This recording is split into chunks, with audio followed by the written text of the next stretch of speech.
وكفى وسلام على عباده الذين اصطفى اما بعد فاعوذ بالله من الشيطان الرجيم بسم اللہ الرحمن الرحیم۔ معزز محترم محتشم سامعین حضرات، 11 مارچ بروز ہفتہ 2022 بعد نماز فجر کا یہ درس حدیث مصطفیٰ صلی اللہ علیہ وآلہ وسلم کا عنوان ہے کہ صلہ رحمی کے فوائد کیا ہیں۔ یہ اس کی میرا خیال ہے تقریباً 5ویں قسط ہے صلہ رحمی کے عنوان پر، وہ دوسری ہے۔ ادب المفرد کی شرح 14 ہے، ادب المفرد کی شرح نمبر قسط نمبر 14 ہے۔ کل 14 تھی کہ 15 تھی؟ کل 14 تھی، پھر آج 15 ہوگی۔ بس آپ یاد رکھا کریں، مجھے یاد نہیں رہتا کیونکہ میں نے مطالعہ کرنا ہوتا ہے۔ آج حدیث نمبر ہے 84، ادب المفرد کی حدیث نمبر ہے 84۔ اس کا ہے باب الولد مبخلۃ مجبنۃ، باب ہے کہ اولاد بندے کو بخیل اور بزدل بنا دیتی ہے۔ اس پر حدیث ہے حدثنا عبداللہ بن صالح قال حدثني الليث قال كتب الی ہشام عن ابیہ عن عائشہ رضی اللہ تعالی عنہا، سیدہ عائشہ صدیقہ رضی اللہ تعالی عنہا بیان کرتی ہے کہ قالت ابو بکر رضی اللہ تعالی عنہ یومن، کہ میرے بابا ابو بکر رضی اللہ تعالی عنہ نے مجھے ایک دن فرمایا کہ واللہ ما علی وجہ الارض رجل احب الی من عمر رضی اللہ تعالی عنہ، کہ حضور ابو بکر صدیق نے حضرت عائشہ سے فرمایا کہ اللہ کی قسم روئے زمین پر کوئی آدمی بھی میرے نزدیک حضرت عمر سے زیادہ محبوب نہیں ہے۔ اب یہ گھر میں حضور ابو بکر صدیق پاک نے فرمایا کہ مجھے اللہ کی قسم ابو بکر سے زیادہ کوئی محبوب نہیں ہے۔ فلما خرجا، پھر حضرت ابو بکر صدیق گھر سے نکل گئے۔ اما عائشہ کہتی ہیں راجع، تھوڑی دیر کے بعد پھر واپس آ گئے۔ فقالا، اور پھر فرمایا مجھ سے کیفا حلفت ای بنیا، اے میری بیٹی وہ میں نے قسم کھا کر کیا بات کہی تھی عمر کے متعلق؟ تو فقلت لہ، میں نے کہا فقال اعز علی، آپ نے یہ کہا تھا کہ مجھے سب سے زیادہ دنیا میں اب عمر سے زیادہ کوئی شخص بھی محبوب ہے۔ تو فقالا، فرمایا اعز علی، اب میں یہ کہتا ہوں کہ مجھے عمر سے زیادہ عزیز کوئی نہیں۔ بولو، عمر سے زیادہ میرے نزدیک عزت والا کوئی نہیں۔ اب یہ احب الیہ کی بجائے اعز علیہ، کہ روئے زمین پر مجھے عمر سے زیادہ کوئی عزیز ہے نہیں۔ کیوں فرمایا؟ آگے کہتے ہیں کہ والولد الوتو، اصل میں محبت زیادہ اولاد سے ہوتی ہے، محبت زیادہ۔ اب اس پہ آپ سمجھے نہیں، ایک مسئلہ تو یہ ثابت ہو گیا کہ اولاد بڑی محبوب ہوتی ہے۔ دوسرا، پہلے یہ کہا کہ مجھے سب سے زیادہ محبت عمر سے ہے، اور پھر دل میں دیکھا کہ اولاد کی محبت زیادہ ہے۔ تو حضرت ابو بکر صدیق نے فرمایا کہیں یہ جھوٹ نہ ہو جائے، ہائے ہائے ہائے، کہ دل میں کچھ اور ہے، زبان پہ کچھ ہے، کہ دل میں تو اولاد کی محبت ہے، اور میں نے قسم اٹھا کر کہا کہ عمر سے زیادہ مجھے کوئی بھی محبوب ہے۔ تو لہذا پھر جملہ کیا کہا کہ عمر سے زیادہ کوئی مجھے عزیز نہیں ہے، محبوب تو اولاد ہوتی ہے۔ کوئی اللہ والے بیٹھے ہوئے تھے، ان کو خط آیا کسی مرید کا کہ میری والدہ فوت ہو گئی ہے۔ تو اس عالم دین نے فرمایا، مدینہ کی بات ہے، کہ بھائی خط میں لکھ دو کہ مجھے آپ کی والدہ کا بہت بہت رنج ہوا ہے۔ پھر فرمانے لگے کہ نہیں یار، یہ بہت بہت والا جھوٹ ہو جائے گا، بس اتنا ہی لکھ دو کہ مجھے رنج اور صدمہ ہوا ہے۔ تو اللہ والے زبان سے ایک ایک بات نکالتے وقت سوچتے ہیں کہ واقعی دل سے نکل رہی ہے یا صرف زبان سے نکل رہی ہے۔ اور یہ تو منافقت ہوتی ہے کہ زبان کچھ کہے اور دل کچھ کہے۔ اگلی حدیث بڑی کمال کی ہے، ذرا کہہ دو سبحان اللہ۔ حدثنا موسیٰ قال حدثنا مہدی بن میمون قال حدثنا ابن ابی یعقوب عن ابن ابی نعم، حضرت عبد الرحمن بن ابی نعم پڑھی رحمت اللہ علیہ، یہ فرماتے ہیں کہ قال کنت شاہد ابن عمر رضی اللہ تعالیٰ عنہما، کہ ہم حضرت عبداللہ ابن عمر پڑھو رضی اللہ تعالیٰ عنہ کے پاس بیٹھے ہوئے تھے، تو اذا سألہ رجل، ایک شخص آیا اور اس نے سوال کیا تھا عن دم البعودہ، کہ مچھر کے خون کے بارے میں کیا شریعت کہتی ہے؟ بولیے، مچھر کے خون کے بارے میں شریعت ہے؟ وہ بیٹھا تھا حرم میں، یقیناً طواف کر رہا ہوگا اور کہیں وہ مچھر اس نے مار دیا ہوگا اور اس کے احرام پر خون لگ گیا، تو وہ کیا پوچھ رہا ہے؟ ان دم البعودہ، کہ مچھر کے خون کے بارے میں کیا حکم ہے؟ فقال ممن انت، عبداللہ ابن عمر نے پوچھا تو کہاں سے آیا ہے بھائی، اتنا بریک مسئلہ پوچھ رہا ہے؟ تو فقال، اس نے کہا من اہل العراق، میں آیا ہوں عراق سے، میں آیا ہوں۔ فقال انظروا الى هذا، فرمایا دیکھو اس شخص کی طرف، غصے سے فرمایا یسالونی عن دم البعودہ، یہ مجھ سے مچھر کے خون کے بارے میں تو پوچھ رہا ہے، وقد قتل ابن النبی صلی اللہ علیہ وسلم، اور انہوں نے نبی کریم کے نواسے کا خون بہایا، اس وقت کسی سے بھی مسئلہ نہیں پوچھا۔ تو بات سمجھ آئی کہ نہیں؟ فرمایا ان کے بڑوں نے یا ان لوگوں نے، عراق سے آیا تھا نا، تو کربلا بھی عراق میں ہے اور کوفہ بھی، تو فرمایا جب انہوں نے نبی کے نواسے کو قتل کیا، ان کے خون کے بارے میں کسی سے مسئلہ نہیں پوچھا۔ بولو تو صحیح نا یار، کسی سے مسئلہ نہیں پوچھا، کیونکہ سمیعت النبی صلی اللہ علیہ وسلم، جبکہ میں نے خود حضور سے سنا، یقولہما ریحانیہ من الدنیا، کہ آپ فرماتے تھے میرا حسن میرا حسین یہ میری دنیا کے پھول ہیں۔ بولو میری دنیا کے، تو جیسے دنیا کے پھولوں سے بندہ خوشبو سونگھتا ہے، اسی طرح حسن و حسین سے بھی مصطفیٰ کی خوشبو آتی ہے، اور ذکر حسن و حسین سے بھی قیامت تک انشاءاللہ ذکر مصطفیٰ کی خوشبوئیں آتی رہیں گی۔ یہ موضوع نہیں ہے، مگر نہ میں آپ کو اس پر اور وہ دیتا۔ اللہ اکبر کبیرہ۔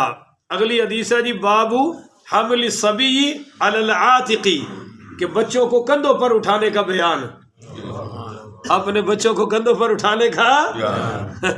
اس میں آپ کو ایک حدیث پیاری سناؤں، بڑے آپ خوش ہو جائیں گے۔ حضور گھر میں صحابی آئے تو دیکھا سرکار گھوڑے کی طرح بنے ہوئے ہیں اور امام حسین پاک اوپر سوار ہوئے ہیں۔ کون؟ سبحان اللہ۔ اس میں چونکہ ذکر حسن پاک کا ہے نا، تو میں نے کہا امام حسین پاک کا ذکر بھی ہو جائے۔ حدثنا ابو الولید قال حدثنا شعبۃ عن عدی بن ثابت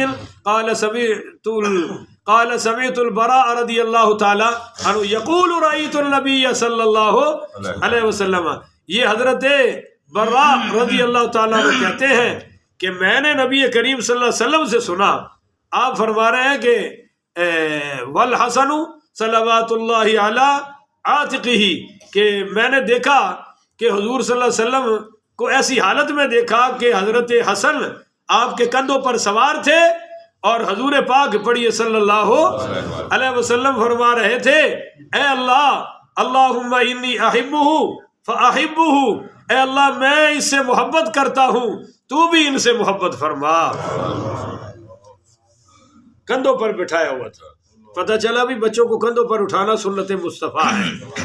حضرت حسن رضی اللہ تعالیٰ عنہ سے حضور کو بڑی محبت تھی۔ ایک روایت میں ہے، بخاری شریف میں یہ روایت ہے جو سنا رہا ہوں، حضرت ابو ہریرہ رضی اللہ تعالیٰ عنہ فرماتے ہیں کہ ایک مرتبہ نبی کریم صلی اللہ علیہ وسلم بازار سے لوٹ رہے تھے اور میں بھی آپ کے ساتھ ساتھ تھا۔ آپ جب گھر پہنچے تو گھر میں داخل ہوتے ہی دروازے کے پاس حضور اکرم پڑھیے صلی اللہ علیہ وسلم نے فرمایا کہ وہ بچہ کہاں ہے؟ یہ امام حسن کے بارے میں فرمایا، اور وہ ہلکا ہلکا چلتے تھے، ابھی زیادہ پورا چلا، تو فرمایا وہ بچہ کہاں ہے؟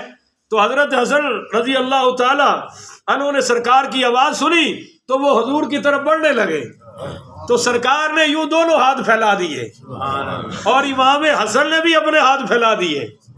جب قریب آئے تو سرکار نے اپنے مقدس سینے سے چمٹا لیا اور اپنی باہوں میں ان کو لے لیا، اور ساتھ ہی یہ دعا فرمائی کہ اللہ میں ان سے محبت کرتا ہوں، تو بھی ان سے محبت کر، اور جو ان سے محبت کرے ان سے بھی تو محبت کر۔ تو حضرت ابو ہریرہ پاک رضی اللہ تعالیٰ عنہ کہتے ہیں اس کے بعد امام حسن پاک سے مجھے سب سے زیادہ محبت ہو گئی، اس لیے میں ان سے محبت کرتا تھا کہ حضور کی دعا کی برکت سے جب میں امام حسن سے محبت کروں گا تو مجھے اللہ کی محبت بھی نصیب ہو جائے گی۔ یہ صحابہ کا پیار ہے نبی کی آل سے۔ آج کا کالا یہ بتا سکتا نہیں، وہ صرف لڑائی بتاتا ہے۔ اس حدیث شریف سے صرف یہ بتلانا مقصود ہے کہ اولاد کے ساتھ محبت کرنا، ان کو کندھوں پر بٹھانا، ان کو بوسہ دینا، یہ سب میرے نبی کی سنتیں ہیں۔ آگے ہے جی باب الولد قرۃ العین، کہ یہ باب ہے اولاد آنکھوں کی ٹھنڈک ہے۔ بولو جی، اولاد آنکھوں کی، یہ حدیث ہے بڑی کمال کی اور آخری حدیث ہے، بس آپ کی توجہ میری طرف غالب ہونی چاہیے، مشکل سے سمجھنی پڑے گی۔ حدثنا بشر بن محمد قال اخبرنا عبد الله قال اخبرنا صفوان بن عمرو وقال حدثني عبد الرحمن بن جبیر بن نفیر عن ابیہ، یہ حضرت عبد الرحمن بن جبیر بن نفیر پڑھیے رحمت اللہ علیہ، یہ کہتے ہیں کہ قال جلسنا الى مقداد بن الاسود رضی اللہ تعالی، ہم بیٹھے ہوئے تھے حضرت مقداد بن اسود کے ساتھ، کہو سبحان اللہ۔ یہ کون سے صحابی ہیں؟ غزوہ بدر میں ایک ہی اونٹ تھا اور یہ ان کا تھا، حضرت مقداد بن اسود کا۔ جب پتہ چلا نا کہ وہ قافلہ چلا گیا ہے تو حضور نے مشورہ کیا صحابہ سے کہ اب ہمیں کیا کرنا چاہیے، لڑنا چاہیے یا واپس جانا چاہیے؟ تو عبداللہ ابن مسعود کہا کرتے تھے رضی اللہ تعالیٰ عنہ کہ میری آنکھوں کے سامنے آج بھی مقداد ابن اسود کا وہ چہرہ آ رہا ہے، اور ان کی وہ خوبصورت بات آ رہی ہے کہ مقداد ابن اسود نے کہا یا رسول اللہ، ہم کوئی اصحاب موسیٰ نہیں ہیں جنہوں نے موسیٰ علیہ السلام سے کہا تھا کہ تو لڑ اور تیرا رب لڑے، ہم تو آپ کے آگے بھی لڑیں گے، پیچھے بھی لڑیں گے، دائیں بھی لڑیں گے، بائیں بھی لڑیں گے، جہاں تک آپ ہمیں حکم فرمائیں گے ہم کافروں سے لڑتے رہیں گے۔ عبداللہ ابن مسعود کہا کرتے تھے کاش وہ بات اللہ میری زبان سے نکلوا دیتا، اتنی خوبصورت بات۔ یہ ہے حضرت مقداد ابن اسود۔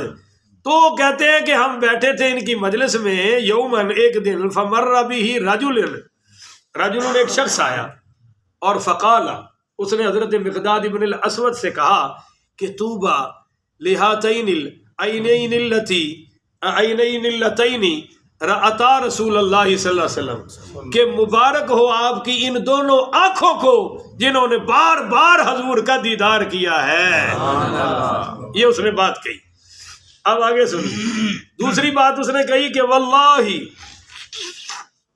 اللہ کی قسم، لوددنا انا رأینا ما رأیتا، اللہ کی قسم کاش ہم بھی اس وقت پیدا ہوئے ہوتے، ہم بھی اس وقت پیدا تو ما رأیتا انا رأینا ما رأیتا، ہم بھی وہ دیکھتے جو آپ نے، اونچی بولو، جو آپ نے، نہیں تھوڑا سا سارے بولو نا، کوئی وچ میں بیٹھے ہوئے بول رہے ہو بھائی، ہم بھی وہ دیکھتے جو آپ نے دیکھا ہے۔ آگے سنیے، وہ شہیدنا ما شہیدتا، ہم بھی اس چیز کی گواہی دیتے جس چیز کی گواہی آپ نے۔ تو فس تغضبا، حضرت مقداد ابن اسود غضبناک ہو گئے، کہتے غصہ آیا کیوں؟ غصہ آنا ہی نہیں چاہیے تھا، اندھا ہے نا۔ حضرت مقداد سے بڑے کوئی عالم ہو سکتے ہیں؟ یا کہتے جی مولوی نے غصہ کیوں آندھا ہے؟ آندھا ہے بھائی، غصے والی بات پہ جو غصہ نہ کرے وہ تو کھوتا ہے، غصہ تو آتا ہے۔ یہ دیکھو فاستغضب، حضرت مقداد کو غصہ آ گیا۔ فعجلت اعجب، یہ حضرت جبیر ابن نفیر کہتے ہیں کہ مجھے بڑا تعجب ہوا کہ ما قال الا خیرا، کہ اس نے تو بڑی خوبصورت بات کی ہے اور اس پر بھی ان کو غصہ آ رہا ہے۔ تو سنیے پھر، ثم اقبل علیہ، آپ نے اس کو قریب کر کے فرمایا سنو میری بات، ما يحمل الرجل على ان يتمنى محضرا علیہ محضرا غیبہ اللہ عنہ، کہ وہ شخص، ایک شخص اس بات کی خواہش کیوں کر رہا ہے جس بات سے اللہ نے اس کو دور رکھا ہے؟ تو اس زمانے کی خواہش کیوں کر رہا ہے جس زمانے کو اللہ نے تجھ سے دور کر دیا؟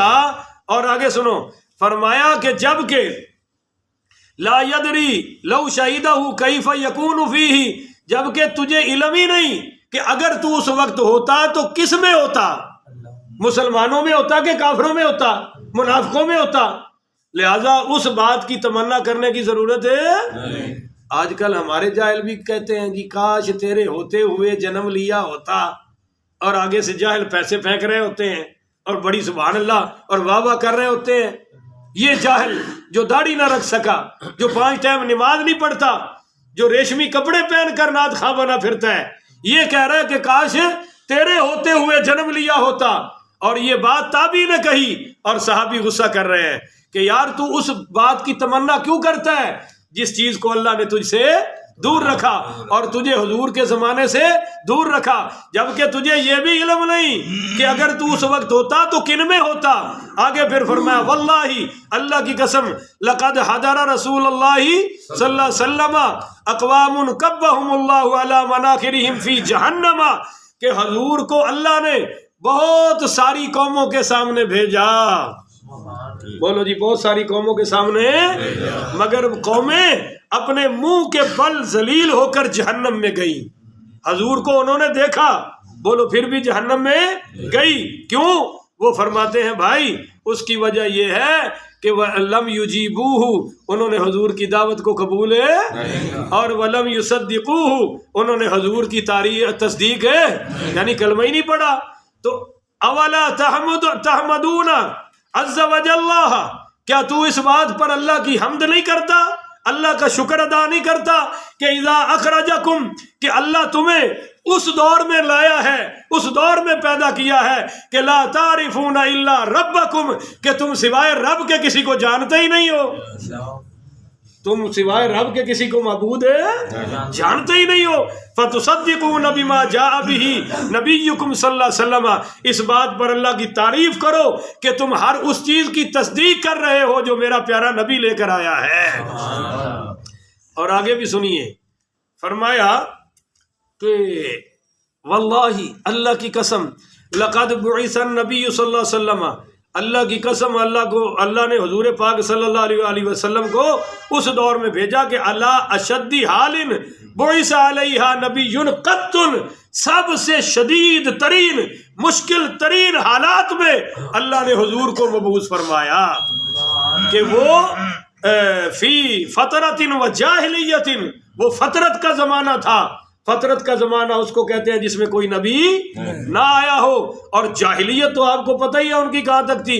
ما یرون ان دینا، وہ سمجھتے تھے کہ دین صرف یہ ہے افضل من عبادت الاوثان، جو ہم بتوں کی عبادت کرتے ہیں. وہ سمجھتے کہ سب سے پکا سچا دین یہ ہے کہ ہم ان بتوں کی عبادت کیا کریں. فجاء، پھر حضور آئے، بفرقان، حق فرق لے کر، فرقان لے کر. فرقان کیا کہتے ہیں بھائی؟ جو حق و باطل میں فرق کر دے. فرق به بین الحق والباطل، حضور نے حق اور باطل میں فرق کر دیا. وفرق به بین الوالد وولده، باپ اور بیٹے میں بھی فرق ہو گیا. بولو باپ اور بیٹے میں بھی. حتیٰ ان کان الرجل لا یرا، حتیٰ کہ ایک شخص مسلمان ہوتا تھا تو وہ دیکھ رہا ہوتا تھا کہ والدہ، میرا والد کافر ہے، او ولدہ، یا میری اولاد کافر ہے، او اخاہ کافرن، یا اس کا بھائی، بولو تو صحیح بھائیو، اس کا بھائی کافر ہے. وقد فتح اللہ قفل قلبہ بالایمان، جبکہ اس کا دل تو اللہ نے ایمان کے لیے کھول دیا ہے. مگر باقی کوئی بھائی کسی کا کافر ہے، کسی کا والد کافر ہے، کسی کی اولاد کافر ہے. تو وَيَعْلَمُ أَنَّهُ إِنْ هَلَكَ، یہ مومن جانتا تھا کہ اگر میرا یہ بھائی، میرا والد فوت ہو گیا تو دخل النار، سیدھا کہاں جائے گا؟ فَلَا تَقُرَّ عَيْنُهُ، اور میری آنکھیں کبھی ٹھنڈی نہیں ہوں گی. وَهُوَ يَعْلَمُ أَنَّ حَبِيبَهُ فِي النَّارِ، اور وہ جانتا تھا کہ یہ میرا پیارا جہنم میں جائے گا. وَأَنَّهَا لِلَّتِي قَالَ اللَّهُ عَزَّ وَجَلَّ، انہی لوگوں کے لیے اللہ نے فرمایا کہ وَالَّذِينَ، میرے بندے وہ ہیں، يَقُولُونَ، جو کہتے ہیں رَبَّنَا هَبْ لَنَا مِنْ أَزْوَاجِنَا، اے میرے رب ہماری بیویوں کو بنا دے، وَذُرِّيَّاتِنَا، ہماری اولاد کو بنا دے، قُرَّةَ أَعْيُنٍ، ہماری آنکھوں کی ٹھنڈک ہے. وجعلنا للمتقین اماما، اور ہماری اولاد کو متقیوں کا امام بنا دے۔ بولو جی متقیوں کا امام بنا۔ تو یہ حضرت مقداد ابن اسود رضی اللہ تعالی عنہ ناراض ہو کر اس کو سمجھایا مسئلہ، پہلے ناراض ہوئے پھر سمجھا دیا کہ بھائی ایسی تمنا کرنے کی ضرورت نہیں۔ ویسے میں آپ کو ایک بات بتاؤں کہ ایک دن حضور پاک پڑھی صلی اللہ علیہ وآلہ وسلم نے فرمایا کہ میرا دل چاہتا ہے کہ میں اپنے بھائیوں کا دیدار کروں، اپنے بھائیوں کو اپنی آنکھوں سے دیکھوں۔ تو صحابہ کہنے لگے انتم اخوانی یا رسول اللہ، ہم آپ کے بھائی ہیں؟ آپ نے فرمایا انتم اصحابی، تم تو میرے صحابہ ہو۔ بولو تم تو میرے یار ہو، سجن ہو، متر ہو۔ فرمایا میرے بھائی وہ ہوں گے جو مجھے دیکھیں گے نہیں مگر کلمہ پڑھ کے میری امت میں شامل ہو جائیں گے۔